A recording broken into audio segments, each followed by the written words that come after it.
Gracias por continuar con nosotros en este espacio certero a través de Dúo Medio y todas sus plataformas. Recuerde que puede suscribirse, o más bien debe suscribirse a nuestro canal de YouTube para que el contenido que se hace en esta plataforma usted tenga la oportunidad de que se le notifique.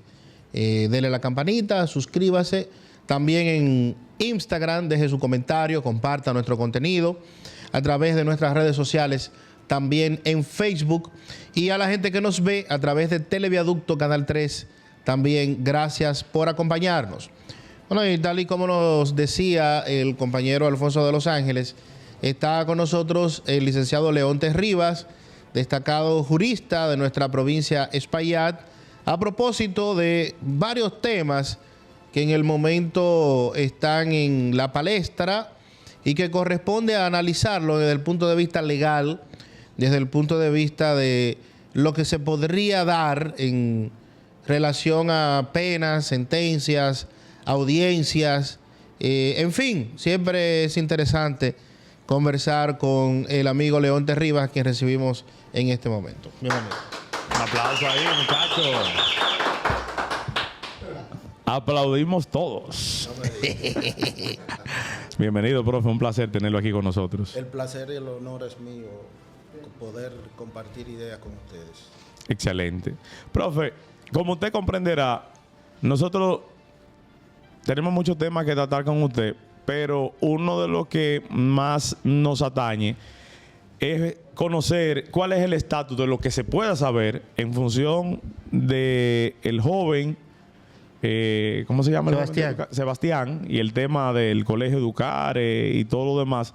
¿Cuál es el estatus de ese caso en la actualidad? Correcto. Estamos en una etapa inicial en torno al cual el Ministerio Público pretende obtener algún tipo de medida de seguridad para sujetar a nuestro representado al proceso. En este caso, el Ministerio Público está pidiendo prisión preventiva. Hemos ido a 2 audiencias, las cuales han sido enviadas por razones distintas. La primera a los fines de que los abogados pudieran conocer la imputación, conocer la medida de la solicitud que hace el Ministerio Público. Y en una segunda audiencia hubo un ingrediente nuevo, y es que se integró el Ministerio de Educación y hubo un cambio de abogado. Esa integración del Ministerio de Educación y sobre todo el cambio de abogado, ¿a qué se debe desde su óptica? Bueno, lo del Ministerio de Educación yo no lo entiendo particularmente, porque el Ministerio de Educación no es afectado directo en esta situación. Fíjate que lo que se le pretende imputar a nuestro representado tiene que ver con una entidad privada. Y aparte de eso, la función del Ministerio de Educación, a la luz de lo que es la ley orgánica del Ministerio de Educación, con respecto a los colegios privados, es fiscalizar y supervisar las actividades de los colegios privados. Entonces, honestamente, yo no entiendo que busque el Ministerio de Educación ahí. Desde luego, en el proceso hay un elemento que es el Ministerio Público que sí representa los intereses sociales en términos colectivos, pero no entendemos que busque el Ministerio de Educación ahí. ¿Y el cambio del jurista? Eso es natural. Cada cliente se acomoda con el abogado que entienda que le sirve a sus intereses, con el propósito que busca en el proceso, y no le veo ningún tipo de situación anormal. Analicemos el caso como tal. O sea, sabemos que usted es quien representa al acusado. Ajá. Perfecto. Para poner en contexto a la gente, el joven se filtran, y digo de esto que se filtran porque lo que he escuchado hasta ahora es que las primeras publicaciones eran un grupo de amigos que estaban con ciertas amenazas hacia la entidad, dígase el Colegio Educare. Correcto. Perfecto. ¿Es cierto desde el punto de vista legal que este joven, a raíz de estas publicaciones que hizo, y supuestamente, y esa parte me gustaría que usted la corrija, más unas supuestas imágenes que hay, que él supuestamente estuvo duró un tiempo frente a la entidad en un establecimiento comercial que está cerca por ahí, supuestamente visualizando la entidad como tal. Le estoy hablando ¿verdad? Lo que se comenta en la calle. Y que lo que ha manifestado este muchacho cabe dentro incluso del renglón de terrorismo. Entonces, ponlo en contexto como tal, ¿verdad? Porque hay mucha gente que habla un sinnúmero de cosas que a veces son verdad, a veces son mentiras, y lo mejor es tener una persona que puede explicarnos desde el punto de vista legal lo que es y lo que no es. Perfecto, mira. Lo primero es que el escenario procesal en el que nosotros estamos no es para determinar culpabilidad o inocencia. Okay. Lo segundo es que la persona que nosotros representamos tiene una presunción de inocencia que debe ser destruida en un tribunal de fondo por el Ministerio Público. Hay muchas leyendas urbanas. Yo, por razones obvias, tengo audiencia mañana sobre el tema.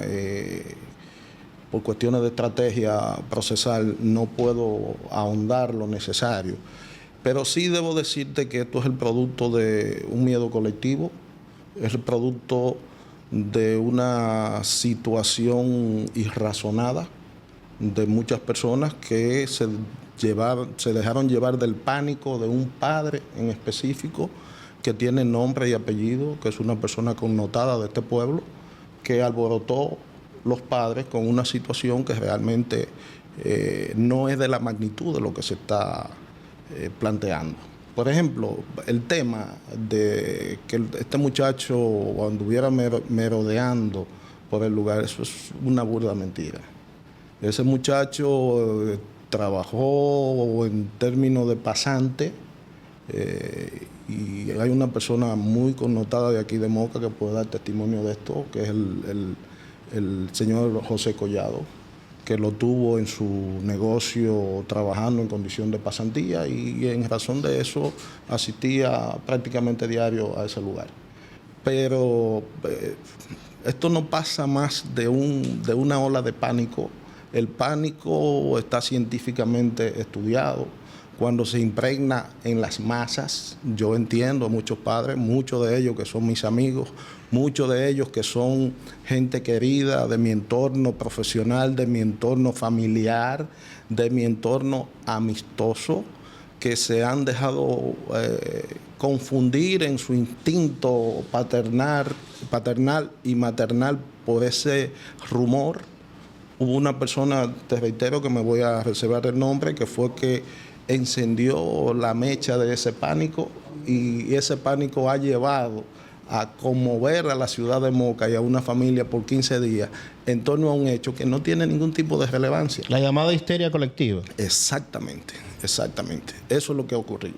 Podemos saber si esto no afecta el caso, lo que tú entiendes que puede afectar, no hay problema. ¿Cómo no? ¿El joven tiene alguna condición psicológica que es importante que se tome en cuenta? O sea, ¿el tipo tiene algún problema? Bueno, de esa parte no me voy a referir porque ahora mismo estamos en una etapa bajo secreto del sumario. Okay. El juez ordenó que se hiciera el estudio con un psiquiatra forense.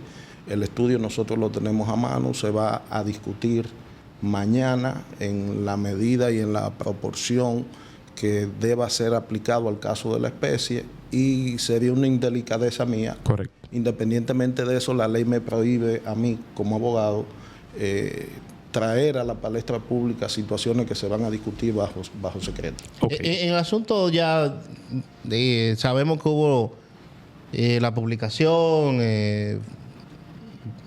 la intención no tal o sí del hecho en sí.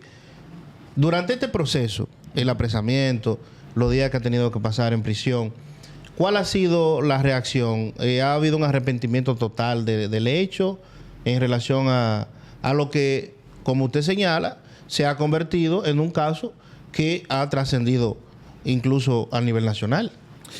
Mira, hay que dividir las opiniones.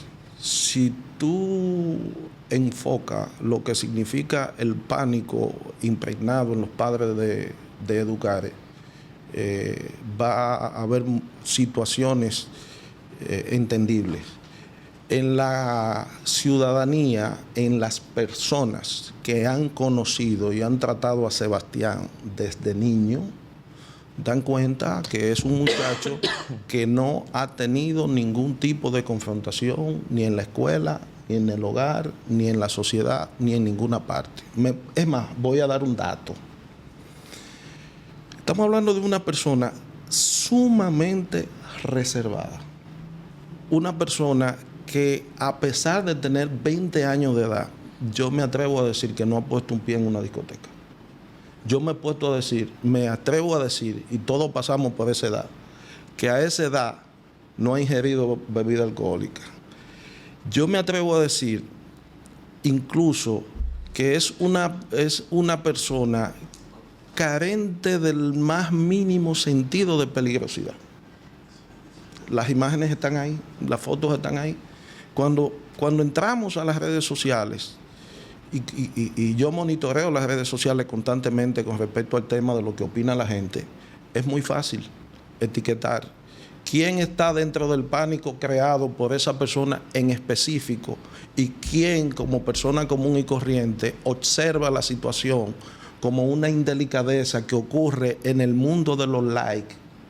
Señores, estamos en un escenario, estamos en una dimensión distinta, donde las redes sociales se utilizan por la juventud muchas veces más para obtener reconocimiento que para establecer realidades. Y para mí, que estudié Derecho por vocación, que entiendo que debe hacerse justicia, con este caso debe hacerse justicia, y los padres vamos detrás de que se haga justicia, pero no de que se festine, no de que se crucifique a una persona tratando de satisfacer ansias fundamentadas en el pánico. Si nosotros nos vamos, por ejemplo, al tema bíblico, ¿cuál fue el tratamiento que le dio la multitud a Jesús? Al Hijo de Dios. Y con esto pido perdón espiritual a mi Dios, porque soy un fiel creyente, no pretendo jamás comparar a Sebastián con Jesucristo. Pero fíjense cuál fue la expresión de la multitud cuando Jesucristo estaba en la cruz en el medio de dos ladrones, y a quien eligieron crucificar. Muchas veces el camino más fácil para resolver esta situación, hay gente que lo concibe con enviar a este muchacho a prisión. Y yo pregunto, ¿de qué sirve enviar a este muchacho a prisión? Frustrar, castrar una vida, llevar a este muchacho a condiciones en que se convierta en un bagazo humano, mandarlo a un lugar donde existe la mayor cantidad de contaminación para su conducta. Es absurdo. Nosotros tenemos que hablar de una justicia equitativa y retributiva en función de la magnitud de lo que él ha hecho. ¿Qué es lo que él ha hecho? Es la pregunta. Yo no pretendo dilucidarlo aquí. Yo le pregunto a ustedes, cuando el Ministerio Público hizo allanamiento, en las redes sociales de él, ¿encontraron algún manual para hacer una bomba? ¿Encontraron explosivos? ¿Encontraron armas de fuego? ¿Encontraron munición? ¿Encontraron conversaciones con sectores extraños que pudieran llevar fuera de lo que es la realidad social dominicana a hacer una bomba como para hacer estallar una manzana? Por Dios, eso es visible. Esa es la realidad. Yo entiendo que una parte de la población que entra en lo que tú has manifestado, o sea, se monta en función de esa situación y comienzan a convertirse en verdugos, incluso sin tener conocimiento de causa. Sí. Ahora, hay patrones a nivel internacional de jóvenes que son perfiles similares a los de él. Son perfiles de jóvenes que son reservados, son jóvenes que realmente no han tenido ningún tipo de inconveniente, ningún tipo de confrontación con nadie. Sin embargo, han entrado con una pistola y han matado a 2 o 3 gente en un centro educativo. Sí, pero en eso es lo que quiero quizá justificar a una parte de la población en ese sentido, independientemente de que no le encontraran bomba, de que no le encontraran nada que indique que él tenía la intención real de cometer lo que se publicó. Sí. ¿De acuerdo? Pero tenemos que ubicarnos, y uso mucho esta palabra, en el contexto social dominicano. Número uno, en República Dominicana las armas no son de acceso público en las mismas condiciones como son en Estados Unidos, que es el lugar más cercano. Segundo, en República Dominicana no conocemos ni hemos visto el primer proceso de radicalización religiosa o ideológica de una persona, como ocurre en Estados Unidos, como ocurre en Medio Oriente, como ocurre en Europa. ¿Qué puede llevar a un muchacho de las condiciones que yo he narrado aquí a radicalizar su pensamiento de manera tal que pueda cometer una situación de semejante naturaleza? O sea, en el contexto social dominicano eso es irrealizable por múltiples razones. Entonces, en Estados Unidos, donde convergen culturalmente muchas creencias, muchos hábitos, muchas religiones, ahí sí hay un caldo de cultivo donde puede ocurrir esa situación. Pero no creo que en República Dominicana un muchacho común y corriente, con el estilo de vida que ha llevado pueda llegar. Y fíjate que nosotros le estamos temiendo a algo que no sucedió, no intentó que sucediera y que no sabemos. Entonces no podemos condenar a una persona en base a una incertidumbre, a tacharlo y a ponerle una especie de estigma social y mandarlo a un retrete. Señores, el que ha ido a un centro correccional y por lo menos olfatea lo que ocurre allí, tiene que condolerse de saber que este muchacho no puede ir a ese lugar, que hay 50,000 formas de abordar la situación y de dejar a la sociedad con un integrante en condiciones de incorporarse a la misma sociedad. Yo no veo salvo el tema del pánico, salvo el tema del temor colectivo que generó, reitero, con nombre y apellido, una persona que todos conocemos aquí en Moca. ¿Cuál es la situación? No lo entiendo. ¿Cuáles son las expectativas que ustedes como defensa, si se puede saber, tienen entonces para el proceso en función de medidas de coerción? ¿O a qué aspiran ustedes? Siempre he usado esta palabra desde el principio. Nosotros aspiramos a justicia, más nada. Incluso hay situaciones sobre las cuales los padres se han manifestado públicamente pidiendo disculpas a la comunidad educativa, pidiendo disculpas a la comunidad mocana en sentido general, pero al mismo tiempo pidiendo que a este muchacho se le dé el tratamiento necesario, conforme incluso, y no voy a dar detalles, con precedentes similares que se dieron en otros tiempos y en torno a lo cual esos protagonistas de hoy son excelentes profesionales. Si yo pudiera contar aquí lo que ocurrió en el año 2008 y quiénes lo hicieron y cómo vandalizaron una institución, y por ese vandalismo, en la forma en que lo hicieron, de forma nocturna, con armas visibles, asociación de malhechores, esos muchachos se lo hubiese podido juzgar y hubiesen acarreado 20 años. Si le hubiéramos dado medidas de coerción en aquel tiempo, ¿fueran los profesionales exitosos que fueron hoy en día? No.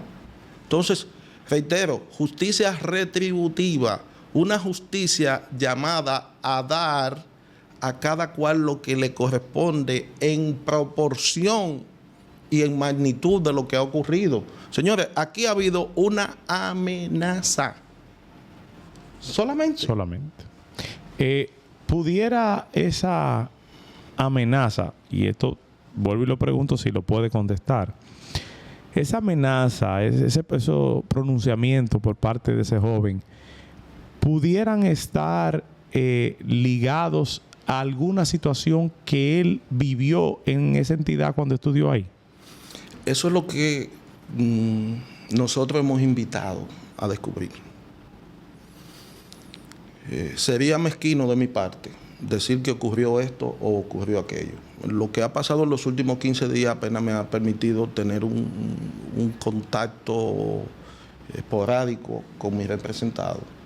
Y yo dije en mis primeras declaraciones que más que pensar en el pánico que significa este muchacho en la calle, los padres que entraron en pánico y esa persona que encendió el pánico debería estar preocupado en desenvolver esa madeja de situaciones que podría existir. Con esto yo no digo que existió, pero hay una pregunta clave que todo el mundo tiene que hacérsela desde el punto de vista psicológico y desde el punto de vista sociológico. Y es la siguiente: ¿qué puede llevar a un muchacho de 20 años de edad, 2 años después de haber salido del colegio, a hacer lo que se le imputa? Es tan fácil como eso. Entonces, la idea es, si quisiéramos una justicia retributiva, es ponerle el rostro de Sebastián a cada uno de los adolescentes que nosotros tenemos en casa, que están expuestos, no digo que suceda, al bullying, a la influencia del TikTok, a la influencia del Facebook, al YouTube, al WhatsApp. Y cómo eso posteriormente se pudiera replicar o podría ocurrirle a cualquiera de los de nosotros. Si se busca con conciencia hacer justicia, eso es lo que hay que hacer. Fíjate que yo no estoy exigiendo impunidad. Esto no puede pasar desapercibido. Y yo te voy a decir algo. Lo que este muchacho y su familia ha pasado en 15 días hace pensar a cualquiera. Solo con decirte que cualquiera de nosotros puede elegir el mejor resort de este país, internarte por 15 días en un resort con la mejor comida, la mejor bebida, aeróbico, gimnasia, piscina, jacuzzi y toda la carne y el pescado que tú te comas. Y en 4 días ya tú te quieres ir para tu casa. Así es. Ese es el concepto de libertad. En menos tiempo. Y si tú le restringes el concepto de libertad y encima de eso lo llevas a un lugar donde más que ir a aprender, lo que va a ir es a contaminarse de malos hábitos y malas costumbres que, por Dios, este muchacho no tiene. Usted le quiere poner una pena anticipada. Usted quiere frustrarle la vida. Ahora, hay gente, y créeme, y hay que pedir que Dios lo perdone, hay gente que serían felices si este muchacho cae en esas condiciones.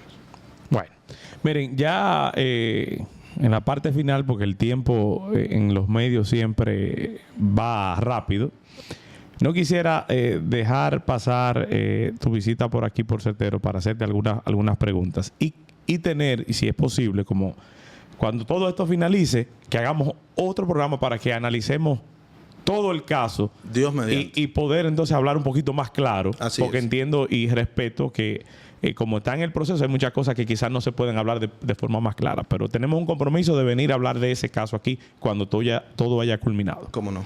Está formalmente invitado.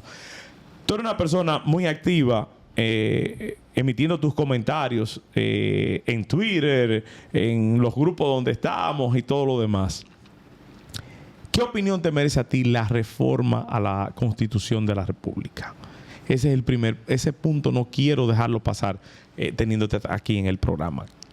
¿Qué tú visualizas de esa modificación a la Constitución? Y quizás está muy abierta la pregunta, pero sé que te la puedo hacer de esa manera. Jurídicamente innecesaria. El presidente tiene una prohibición de reelección si él no quiere reelegirse, sobre lo cual yo tengo mis reservas y creo que si no se reelige se casa con la gloria. ¿Por qué? Porque sentaría un precedente. De la misma forma que lo hizo con el tema del debate. rompió una larga y vieja tradición nociva en la estructura estatal. Ojalá y que Dios le escuche la intención de Abinader y tal como él dice, a los 8 años se va para su casa. Ahora yo me pregunto, ¿cuál es el propósito de modificar la Constitución si la reelección está prohibida? Vamos a imaginar que eso no se va a tocar. Se ha argumentado el tema de la independencia del Ministerio Público. La independencia del Ministerio Público se puede profundizar más. La misma Constitución la establece y se puede profundizar más a través de leyes colaterales. ¿Cuál es la lectura que yo le doy? No es una lectura jurídica, es una lectura de estrategia política. Modificando la Constitución de la República, virtualmente se podría habilitar a Danilo Medina. Y si Danilo Medina se habilita con Leonel Fernández de frente, tú tendrías una división más acentuada y de improbable reconciliación. En ese caso, entonces, el partido de gobierno iría, como dicen popularmente por ahí, de mata y cuarta, y la estrategia política estaría perfecta. El tema está en ver dentro del PRM cuál sería la actitud frente a lo que el presidente de la República, de manera muy, digamos, muy sincera, ha planteado. Porque, y en esto me voy a meter un poco de política, yo siempre he dicho que el PRM es un paciente diabético. Okay. Que tiene la división como tradición, que ha sido alimentada porque ahora no tiene la oposición en contra, sino que la trajo para dentro de su propio partido. Y que en algún momento podría disgregarse. Entonces, si tú tienes un paciente diabético y tú lo has alimentado con azúcar, tú estás incrementando el riesgo. ¿Por qué yo tengo mis reservas con respecto a la reelección de Abinader?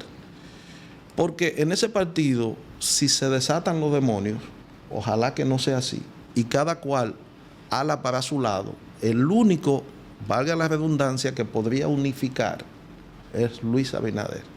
Y entonces vendría el tradicional sacrificio que Balaguer hacía siempre por la patria. Ya comenzó Cholitín. Sí. Ya Cholitín dice, pero usted no puede jubilarse tan joven. Ese es otro tema. El político dominicano que va contra... Ese abusador. Qué barbaridad. Ese es otro tema que va contra la tradición dominicana. Ustedes saben que el político dominicano no se jubila. El político dominicano hay que arrebatarle. Y Abinader sería el primero, como tú decías en tu comentario inicial, que montado sobre la cresta de la ola, surfeando con el viento a su favor, se desmonta de la tabla y llega a la playa y dice, no voy a surfear más. Correcto. Ojalá y que eso ocurra así. La figura del procurador, que es otra de las posibles temas de la modificación de la Constitución, de sacarlo del Consejo Nacional de la Magistratura. ¿Qué opinión le merece a usted esa parte? Me gustaría ver cuál es la alternativa. ¿Cuál sería? O sea, saco el procurador, pero ¿qué propongo? Esa es la idea. ¿A quién voy a poner? Porque así mirando hacia el horizonte no se me ocurriría un elemento neutral en una sociedad estrictamente politizada como la nuestra. Fíjate que este es un país esencialmente presidencialista, que todo gira en torno al presidente de la República. Por disposición del presidente. Exactamente. Todo gira en torno al presidente. No ocurre como, por ejemplo, ahora mismo en Israel hay un grupo de funcionarios que está pujando para que pare la guerra. Incluso creo que el ministro de Guerra dimitió. En República Dominicana los ministros. El último que yo recuerdo que dimitió en conflicto con el presidente fue el difunto Bello Rosa, que siendo Procurador General de la República le renunció a Hipólito por no estar de acuerdo con la forma en cómo se conducía. Aquí todos los demás funcionarios son funcionarios de endoso que actúan en función de los intereses del presidente de la República. Lamentablemente esa es la cultura. Bajo la cultura de que el presidente no le puede decir que no. Tampoco. Bueno, señores, ha sido un honor poder compartir. Hay muchos temas más que siempre se nos quedan pendientes de tratar con nuestro queridísimo jurista mocano, Leonte Rivas. Pero vamos a tener que hacer un programa de vez en cuando para poder traer esos temas y que Leonte nos pueda arrojar luz al respecto. Y aprendamos un chin más. Pero no podíamos dejar pasar el tema de Sebastián. Sí, claro. O sea, un tema que está en boga, está en tapete y la gente quiere saber lo que está pasando con eso. Magistrado, muchísimas gracias por acompañarnos acá. Gracias a ustedes. Muchísimas Un saludo gracias. al Grupo M. Seguimos. Esto es Certero, de Dúo Medio.